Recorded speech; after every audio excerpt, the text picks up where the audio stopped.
अस्सलामुअलैकुम। तव्हां ॾिसी रहिया आहियो TN न्यूज़। ख़बर शामिल करियूं था धाॿेजी पंप हाउस खां। धाॿेजी पंप हाउस जे पौरियतन जो AC साकरो जी ज़ियादतीन ख़िलाफ़ मुख्य गेट अॻियां एहतजाजी मुज़ाहिरो धरणो नोटिस वठण जो मुतालबो। ख़बर मूजिबि गुज़िरियल ॾींहुं AC साकरो सजा दाबड़ो एनक्रोचमेंट पुलिस सां गॾिजी सरकारी क्वार्टरनि ते गैर क़ानूनी तौर ते रहंदड़ माण्हुनि नाले मात्र कार्रवाई करे फोटो सेशन कई, जंहिं खां पोइ अॼु सुबुह सवेरी मक़ामी पौरियतन पीपल्स लेबर यूनियन जे अॻवान माशूक लगारी रुस्तम कातियार मंज़ूर राजा जी अॻवानी में धाॿेजी पंप हाउस जे मुख्य गेट अॻियां धरणो हयो।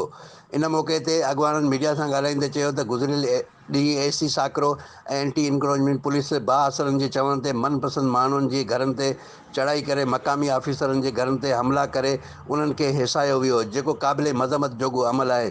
हिन वधीक ॿुधायो त गुज़िरियल 25 वरियनि खां सवें जी तइदाद में बाअसर ॿाहिरियां माण्हू वाटर बोर्ड जे सरकारी क्वार्टरनि ते क़ाबिज़ थिया वेठा आहिनि, जिन खे बिजली पाणी समेत सभु बुनियादी सहूलियतूं ॾिनियूं वयूं आहिनि, जेका सरासर नाइंसाफ़ी आहे। जेकॾहिं AC साकरो बाअसरनि जे घर ख़ाली न कराया त वाटर बोर्ड जे मुख्य गेट अॻियां धरणो हयो वेंदो। घरनि ते हमला कया विया, उन्हनि ते पथराव कयो वियो, उन्हनि जी तज़लील कई वई। वाटर बोर्ड के उन एम्प्लॉई के खिलाफ हुआ जिनके ना ड्यूज़ मिले ना कुछ मिले, उनका सामान बाहर निकाल के हाई कोर्ट के फैसले के मुताबिक तव्हां कार्रवाई करण आया हो ऐं तव्हां वाटर बोर्ड जा जेके रिटायर एम्प्लॉइज़ पेंशन जे आसरे आउटसाइडर को गैर कानूनी अफराद को वाटर बोर्ड के एम्प्लॉइज को। कैमरामैन टीम सां गॾु शाहिद समूह TN न्यूज़ धाॿेजी।